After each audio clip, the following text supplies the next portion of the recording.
Han venido hoy a compartir su tiempo y sus conocimientos con nosotros. Muchísimas gracias.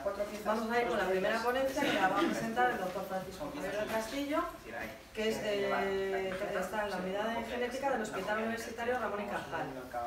Su ponencia se titula La hidrosalinitis supurativa familiar es una enfermedad hereditaria. Muchas gracias. Muchas gracias a vosotros por volverme a invitar. Muchos de vosotros ya me conocéis. De hecho, tengo un listado que suelo asistir a estas reuniones, a los que no me conocen. Total, 6 genes diferentes para codificar las 4. Bueno, pues como decía Laura, soy de Muna, de Ramón y Cajal, soy el director de una unidad de investigación translacional dedicada a genómica y soy miembro del Ciber de enfermedades raras, pues un experto en enfermedades raras. Como veremos, la hidrosalinitis no cumple las características de una enfermedad rara. Estos genes no solo están implicados en hidrosalinitis, pero sin embargo sí entraría dentro de una forma familiar, porque es una forma rara, enfermedad por relaciones normalmente. Bien, mi charla se va a centrar en la parte genética de la hidrosalinitis. Por eso quería hacer hincapié en el título, en que es una enfermedad hereditaria. Bien. El problema es que a través de la gama secreta no hemos podido hacer una deducción muy buena. En principio, voy a intentar recordaros algunos breves conceptos. La gama secreta, como digo, es una enzima que procesa otras cosas. Como sabéis, todos tenemos dentro de las células el genoma. Aquí el genoma es un manual de instrucciones que sirve para hacer genomas. Entonces, el manual lo constituye la pérdida. El manual tiene varios tomos para entendernos, cada uno de esos tomos es un cromosoma, afecta a una dentro del cromosoma procesada, hay muchas páginas y cada una de esas páginas es un gen, con muchas cosas. Cada gen lo que hace es que contiene las instrucciones necesarias para hacer una pieza de la máquina. El sistema inmunitario, pues una proteína, y todo esto, el efecto de cada página lo que hace es dar información para construir una pieza que es una proteína. Y la suma de todas estas proteínas que interactúan posible que no sea cierto, la máquina es lo que llamamos ser humano. El problema es que la evidencia es meramente circunstancial. Todos heredamos dos copias de nuestro manual. Una nos hace de nuestro padre y otra nos hace de nuestra madre. La genética, que era entender mejor la patogénesis a través de lo que sabemos hasta ahora, lo que tenemos efectivamente es una copia paterna, una serie de manuales, cada una con una serie de páginas, cada uno que es una pieza. Y ahora ya paso lo mismo por el lado de hablaros de lo que es la suma o la interacción de las piezas producidas por la paternal materna. Nos da el año 2007 solicitando este proyecto a la Sociedad Francesa de Neumología. ¿De qué están hechos los genes? Pues de esta bonita molécula que es el ácido desoxirribonucleico. Entonces, cada una es una molécula muy larga de ADN y a lo largo de esto, en estas pequeñas regiones amplificadas, pues tenemos los genes. Aquí es muy curioso porque no están codificados los genes dentro de lo que es el papel del ácido nucleico, como nosotros leemos de izquierda a derecha y de principio a final. No, aquí, por ejemplo, tenemos genes que están escritos en una herencia. En cuanto se clonaron los genes atrás, adelante, las familias chinas, pues se leen los mangas que empezamos a estudiar. Mientras que hay otros que están familiarizados de derecha a izquierda, que se leen de adelante hacia atrás. Aquí tenemos una mezcla. Y solamente hemos encontrado una fase en la que aparezca mutación en alguno de estos genes. Esto es lo que vemos en una pequeña región de un cromosoma, pero si nuevamos todos los cromosomas al mismo tiempo, lo que nos daríamos cuenta es que tendríamos en total unos 25.000 genes y los 10 casos. Bueno, pues analizamos los genes candidatos, no aparecen, a ver si la mutación es esta, a veces crece, a veces. Hemos analizado otros genes candidatos que seríamos, no los menciono aquí, que tienen que ver con dentro de estas páginas, ocasionalmente cuando las copiamos y las conferimos a nuestra descendencia, generalicen el campo que está afectada. Y esos son las mutaciones, son errores en las páginas del manual. Entonces, allá por el año 2012, que aparecieron, esta es una gran manera sin árbol, ya basta con árbol, entonces a veces esas mutaciones lo que hacen es que todo el genoma no se pueda sintetizar. Empecemos a hacer instrucción falla. Si tenemos una receta de cocina y de repente cortamos 3 pasos, no hemos concluido la cocina, necesitamos hacerla y probablemente el mismo no nos saldrá ya lo que pasa en estos casos. Entonces, de todas formas, no siempre es el caso, porque realmente lo que se observa es que dentro de los genomas hay muchas variedades hipótesis de la copia paterna o materna. Antes de pasar a la siguiente, pues hay lo que llamaríamos un alelo óptimo, que sería que las mutaciones en estos genes son instrucciones para hacer la mejor pieza posible de los ANITs. Podemos tener simplemente un alelo normal. ¿Qué pasa en otras familias incidentales que funciona bien, pero no es la mejor posible? Resultados. Podemos tener un alelo ligeramente defectuoso que a lo mejor no da enfermedad, pero en mutaciones en estos genes no son muy habituales, no normal o un óptimo. Podemos tener un alelo moderadamente defectuoso. ¿Dónde encontrar las mutaciones patogénicas? Aparentemente tener problemas, o uno totalmente defectuoso, que es que la pieza... La primera es que las hemos visto, tenemos pero por la naturaleza amplio espectro, no nos hemos detectado de que es la mejor pieza posible a una pieza completamente en esto ocurre. Entonces, hay una forma de evitar cambios, en vez de intentar estudiar genomas, las que se llaman de predisposición, vamos a estudiar alelos ligeramente defectuosos, porque si la mutación tiene efectos, para producir, lo vamos a ver ahí, pero la suma de varios de ellos, ya temporales que se hacen, vamos a regular defectos, antes de hacer el coche. Entonces, cuando hay un problema, la batería no funciona, el original, la copia y el ventilador se produce, o se produce una copia vertical, y eso lo podemos deshacer, es una forma de... Eso es uno de los tipos de... Hay una segunda posibilidad, luego están las otras, detectamos monogénicas, no estamos viendo el genoma cuál es, sino hay una pieza partes codificadas. Entonces, esto lo podemos también ver recientemente destruido, como para... La primera es analizar el genoma completo. Cuando empezamos en 2012, esto era económicamente... En cualquier caso, ahora, tenéis que entender cómo hacemos los estudios familiares. Hay tiempos en los que no existía la genética molecular, ahora porque lo que hacíamos viendo el genoma completo lo cubrimos era simplemente iniciar el estudio y en paralelo trazando una relación. Es un análisis detallado de lo que se llama entonces la familia que nos llevó a través del promotor es una mujer. Esto es el lenguaje de los genetistas, es muy fácil de recordar. Las mujeres tienen curvas y los varones somos igual que nosotros. Y luego, en cuanto al grado de afectación, pues los símbolos rellenos corresponden al motor que está afectado, es justamente el que sea, en este caso equivalentes a X, y puede haber información aquí que no se mira. Cuando no sabemos, porque no hemos tenido acceso a la información, si está afectado el exoma, pues podemos que sean responsables de la pérdida del símbolo efectivamente. Si bloqueamos la señal que permite empezar a leer, simplemente viendo este árbol, aunque esta parte un genetista ya sabe muchas cosas sobre la enfermedad. No hay posibilidad, ninguna prueba, lo hemos hecho, pero ya viendo esa modificaciones genéticas, que es una enfermedad de tipo como modificaciones epigénicas. ¿Y qué llamamos modificaciones epigenéticas? Pues a una serie de cambios que son el inicio de cualquier genético y que no ocurre por mutación en la consulta. Sabéis, bueno, que ya somos esta es un trucaje fotográfico de dos hipotéticas gemelas. Una. En cualquier caso, lo que os quiero recordar es que la genética, el aspecto no lo es absolutamente todo, aunque tiene una interacción entre el ambiente y alguna de estas definido por muchas cosas, lo que este cambio se produce, nuestro estilo de vida, el cambio en el ritmo de vida, modifica la impresión que tenemos y dos factores que hemos recibido nuestros padres. Aquí tenéis un ejemplo muy bonito de modelo de la cual te hacen eso, son la obesidad. En esta foto de los hermanos Kennedy son parecidos, claramente son parecidos, pero aquí tenéis a los Jackson 5 que también... Entonces, ¿cómo se produce esto? Bueno, pues aquí tenéis algo que os parece a la gente antes, principalmente es ambiental. Lo que ocurre es que, por ejemplo, lo normal es que a partir de esto, hay parecido en los casos de media, pero aquí el plano es más de tipo hereditario, que es el área y a partir de aquí se sintetiza la proteína. La genética es muy importante, pero sin embargo, por ejemplo, fumamos mucho. Entonces, el fumar hace que después de haber hecho este recordatorio y la metilación de este promotor hace que el promotor sea conceptos básicos de genética. Vamos a pasar a hablar de la hidrosaenitis como una enfermedad de resultado. Tenemos hidrosaenitis. Os recuerdo muy brevemente, que esto lo van a hacer mejor mis colegas después, que es una enfermedad cutánea. Con esto os quiero recordar que el medio ambiente influye en el encendido o en el apagado de los genes. Afecta a 1 de cada 400 europeos, eso se llama corporal. Es una tabaquismo, la barrera de enfermedad para el juvenil, el grado en el que se manifiesta vuestra hidrosaenitis. Y curiosamente, entre los pacientes hay 2,5 veces más mujeres que hombres. Pero sí, por lo mejor lo veremos a continuación. Bien, la etiología sigue sin estar completamente aclarada. Tenemos una seria sospecha sobre cómo se llega a tener... ¿Cuáles son nuestros objetivos ahora mismo? Pues el primero, sabemos que hay dos factores mundiales importantes que son la obesidad y la diabetes. Y como os decía, está codificada como una enfermedad huérfana, tanto dentro de la base de datos de la herencia mendeliana del hombre, como de la base de datos donde establecemos las enfermedades raras y clínicos y también de vuestra contribución.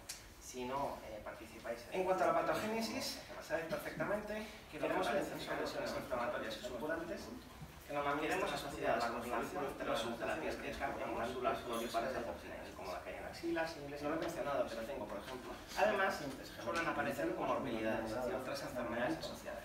Siendo las más importantes, la inflamatoria intestinal, las espondiloartropatías, luego hay otras enfermedades autoinmunes y ya más raramente el carcinoma de células escamosas. Tenemos en la familia en la que hemos encontrado la causa genética, tenemos pacientes y tenemos individuos que han tenido históricos. Esta es una enfermedad que la conocemos bastante bien. La primera descripción la hizo este señor Goldbum, que queremos estudiar en 1800 la correlación entre los genes y su alumno de Ornoy, que es el que ahora mismo se clasifica en las enfermedades.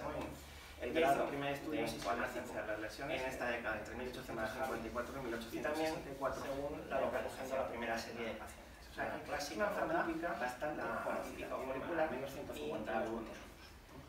Sin embargo, hasta ahora, justamente esos 150 años, a los que se dan mutaciones en los genes, es una enfermedad genética. Esto se lo vemos a un genetista escocés, tiene la 84, publicó un artículo diciendo que los pacientes de los años superativos tienen una generación familiar y que el patrón contamos con tendencia, consistencia, en fin. Para terminar, nosotros siempre hacemos trepar por la escala de a ver dónde nos lleva. ¿Por qué? Es importante. Muchas gracias.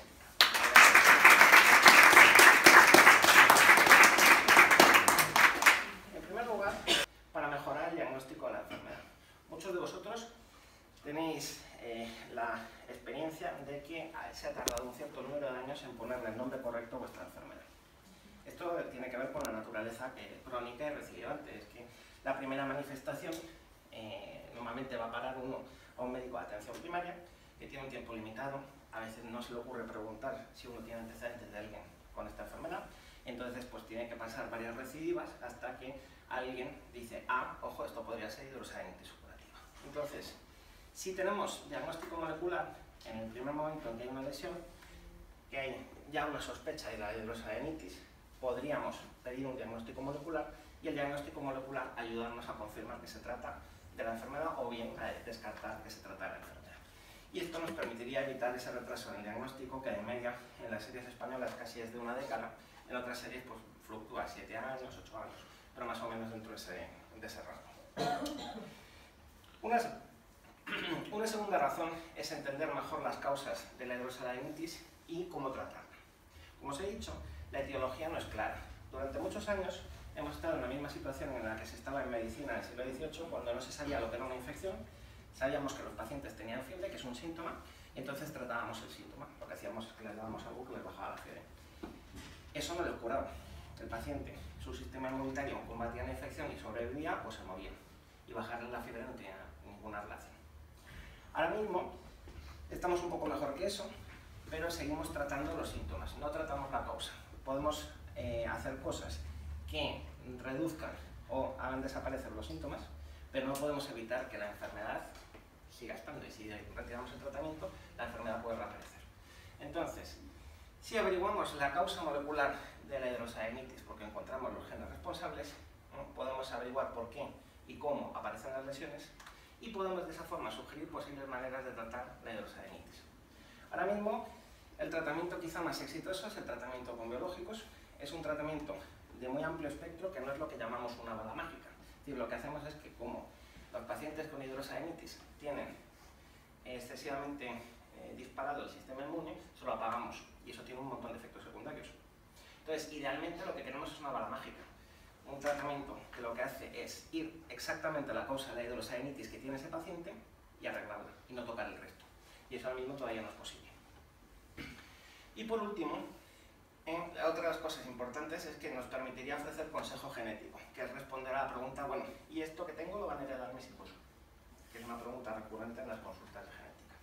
Es decir, si encontramos la causa, podemos saber si los hijos van a heredar o no la enfermedad. Eventualmente podremos a lo mejor predecir en qué grado la heredaría, y eso ayuda a uno a tomar decisiones respecto a tener descendencia o no tenerla. Bien, los primeros estudios genéticos, como decía, son de los años 80 y establecieron estas 4 características que son muy importantes. La primera es que al menos el 40% de los pacientes de hidrosalinitis tienen antecedentes familiares, algún familiar que también está afectado de hidrosalinitis.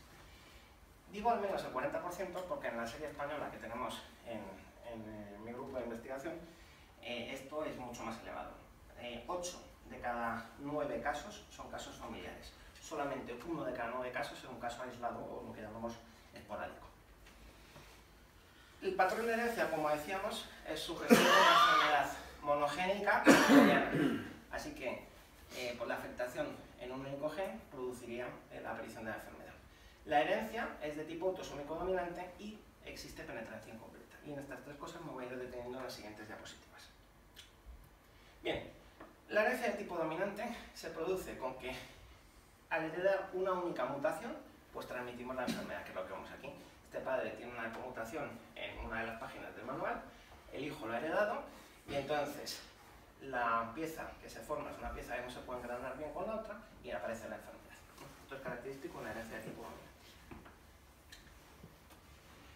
El riesgo de transmisión, por tanto, es del 50%, porque si el hijo que está aquí hereda esta página del manual, pues padecerá la enfermedad. Mientras que si hereda la página sana, pues no padecerá la enfermedad. Esta es una familia característica de herencia dominante, equivale a que en cada caso se tire a cara o cruz una moneda, entonces pues si sale cara, enfermo, enfermo, enfermo, enfermo, enfermo, y aquí estos dos que no han heredado la enfermedad. Pero lo que se dio cuenta Fitzsimmons también es que hay penetrancia incompleta. ¿Esto cómo se da cuenta un genetista? Pues muy sencillo, porque vemos un paciente más arriba que tiene la enfermedad, un descendiente de segundo orden, un nieto, que también tiene la enfermedad, y sin embargo, por donde tiene que haber pasado, que es a través de este hijo, no ha aparecido la enfermedad. Aquí tenemos otro ejemplo y aquí tenemos otro ejemplo. Entonces, ¿esto por qué ocurre? Pues porque a veces las copias que le damos de la otra rama, de nuestra madre o de nuestro padre, bloquean la expresión de la mutación, o bien porque el estilo de vida bloquea la expresión de la mutación. Entonces, esto es una cosa que les puedo decir, el riesgo de que transmitáis a vuestra descendencia la mutación es el 50%, es tirar la moneda al aire y sale cara sí, sale cruz no. Pero no podemos predecir a fecha de hoy qué riesgo tienen de desarrollar la enfermedad, porque tenemos un cierto número de pacientes que han heredado seguro la enfermedad porque hemos encontrado la mutación y no, o sea, perdón, han heredado seguro la mutación porque la hemos encontrado, pero no manifiestan la enfermedad.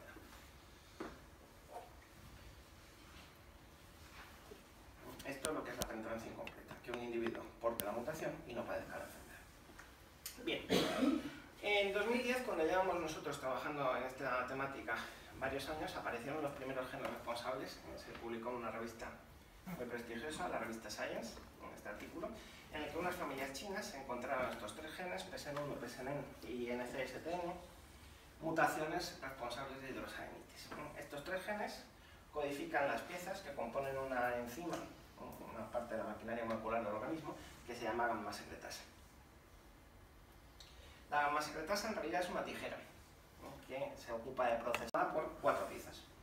Entonces, de las 4 piezas, 2 de ellas, PSN y nicastrina, son piezas únicas. Es decir, ahí tienen que llevar la tijera, siempre una copia de PSN y una copia de nicastrina. Y como solo hay una variedad que hay en el gen, pues ya está. Pero luego de las otras 2 proteínas que forman la enzima, que son APH1 y PSN, hay 2 copias. Podemos poner PSN1 o PSN2 y podemos tener APH1 y A o B. Total, 6 genes diferentes para codificar las 4 posibles piezas.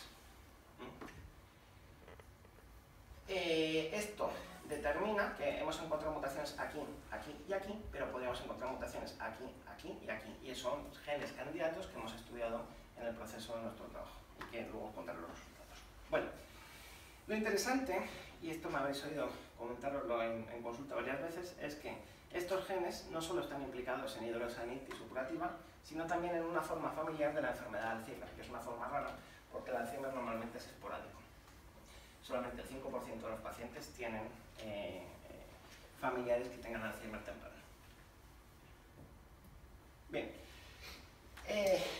el problema es que a través de la gamma secretasa no hemos podido hacer una deducción muy buena de qué es lo que pasa a nivel molecular. La gamma secretasa, como os digo, es una enzima que procesa otras proteínas para que funcionen. Entonces, la actual hipótesis sobre la patogénesis, sobre cómo se desencadena el mecanismo, es que la pérdida de función parcial de la gamma secretasa afecta a una proteína que está procesada que se llama Notch y que Notch pues, tiene que ver con muchas cosas. Tiene que ver con el folículo piloso, tiene que ver con el sistema inmunitario, y todo esto, el efecto de Notch sería el que desencadenaría la aparición de las lesiones, la inflamación, etc. Bueno, esto es posible que no sea cierto, aunque suena muy bien. El problema es que la evidencia es meramente circunstancial. No sabemos si esto es cierto. Entonces, uno de los objetivos que teníamos en estudiar la genética, que era entender mejor la patogénesis, a través de lo que sabemos hasta ahora, no lo hemos podido sustanciar. Tiene muy buena pinta, pero tenemos que trabajar más para creernos que esto realmente sea así. Y ahora ya paso para la parte final a hablaros de lo que es nuestro trabajo propiamente.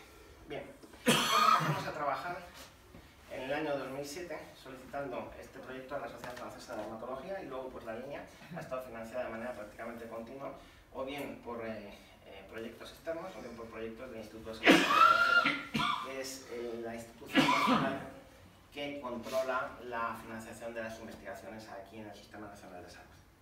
Ahora mismo, estos dos proyectos en concreto se pidieron con el apoyo expreso de ASENDI, y ahora mismo pues tenemos este proyecto FIS que acabamos de empezar, que durará todo el año 2017, el 18 y el 19. ¿Qué os puedo contar? Bueno, en cuanto se clonaron los genes en las familias chinas, nosotros empezamos a estudiar en nuestra forma.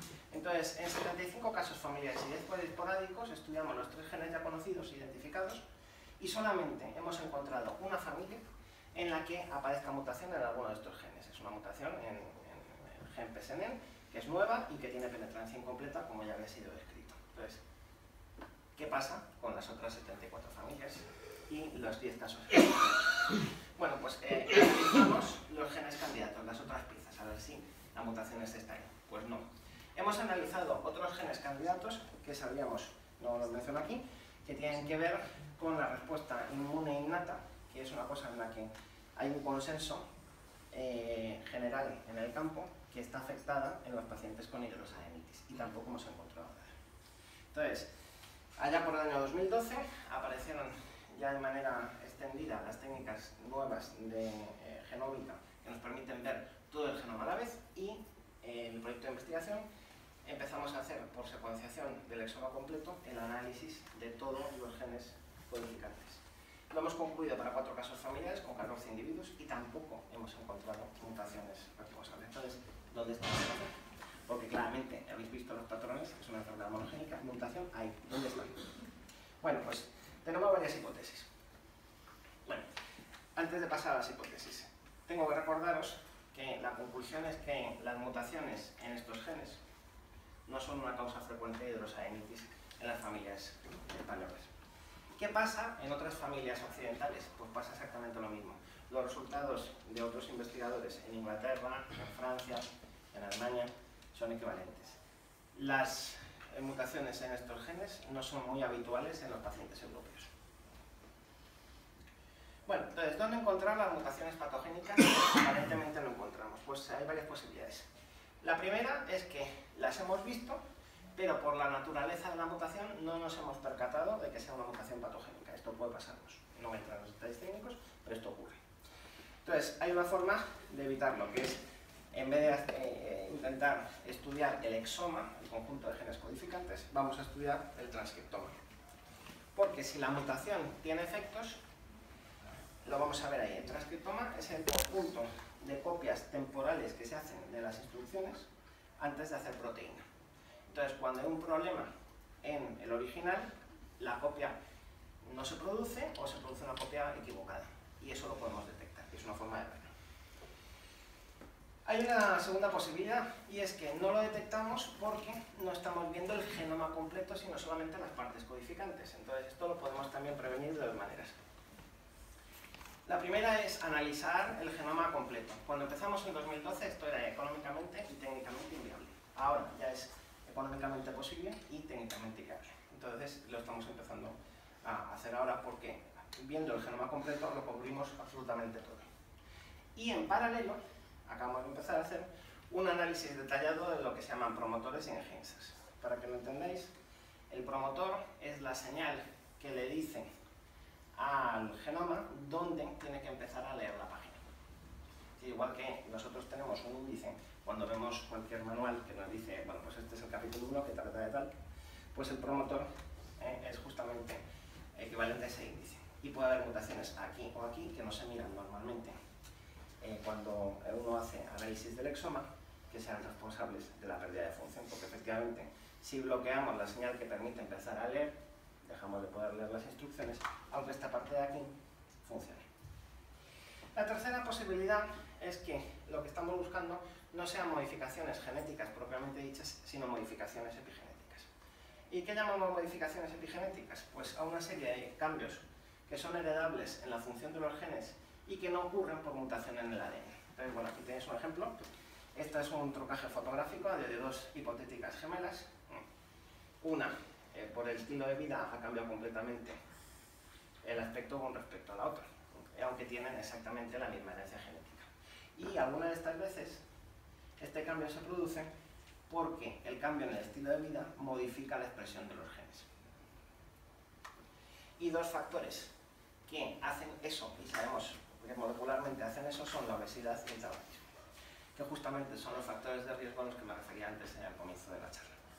Bien, entonces, ¿cómo se produce esto? Bueno, pues aquí tenéis el mismo esquemita del gen de antes, y lo que ocurre es que, por ejemplo, lo normal es que a partir de esto se produzca una molécula intermediaria, que es la copia de planos que uno saca para trabajar, ¿no?, que es el ARN, y a partir de aquí se sintetiza la proteína. Sin embargo, por ejemplo, fumamos mucho, y entonces el fumar hace que se produzca un fenómeno que es la metilación de este promotor. Y la metilación de este promotor hace que el promotor se apague. No hay síntesis de ARN, no hay síntesis de proteína. Resultado, tenemos hidrosalinitis.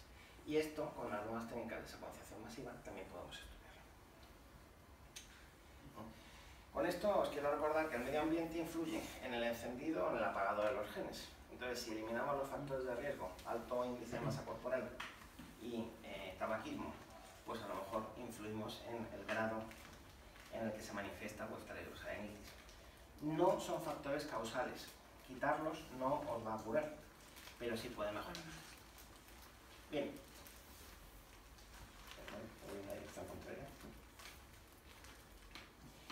¿Cuáles son nuestros objetivos ahora mismo? Pues el primero es reclutar más casos familiares y más casos esporádicos de hidrosalinitis. Perdón, no era mi intención ir tan lejos. Ahora mismo, este objetivo depende de las colaboraciones que establecemos con servicios clínicos y también de vuestra contribución. Si no participáis en el proyecto, yo os animo a que participéis. Queremos identificar los genes responsables, ese es nuestro objetivo último. Queremos estudiar la correlación entre las mutaciones que descubramos y el progreso de la hidrosalinitis. No lo he mencionado, pero tengo, por ejemplo, dos pacientes gemelos univitelinos. Uno tiene un grado de afectación muy alto, es un Harley 3 clásico, el otro es un Harley 1. Son jóvenes, viven con sus padres, no tienen un estilo de vida excesivamente diferente. ¿Por qué? Tenemos en la familia en la que hemos encontrado la causa genética, tenemos pacientes y tenemos individuos que han heredado la mutación y no son pacientes, porque hay penetrancia incompleta en esa familia. Y queremos estudiar naturalmente la correlación entre los genes y mutaciones y los subtipos clínicos. Sabéis que ahora mismo se clasifica la hidrosalinitis según el grado de coalescencia de las lesiones, el sistema de Harley, y también según la localización, la clásica o típica, la atípica o folicular y la glútea. Hasta ahora, todos los pacientes para los que se han encontrado mutaciones en los genes que he mencionado antes, los genes de las familias chinas, tienen la atípica, la LC2. ¿Qué pasa con estos que son mayoritarios? ¿Qué pasa con estos? Eso también queremos entenderlo. Y para eso contamos con vuestra colaboración. En fin, para terminar, nosotros siempre hacemos trepar por la escala de a ver dónde nos lleva la escalera. Muchas gracias.